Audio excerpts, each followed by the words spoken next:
Kembali kepada Ryan Lambert. Victor Ruiz. Oh, cantik. Seperti diukur oleh Victor Ruiz. Menuju tepat ke sudut di sebelah kiri. Quincy Cameron juga mengakuinya.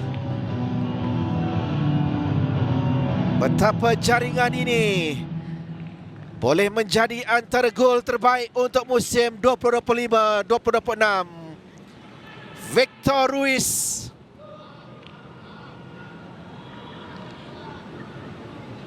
mengukur dengan tepat untuk menewaskan Haimi Nyaring.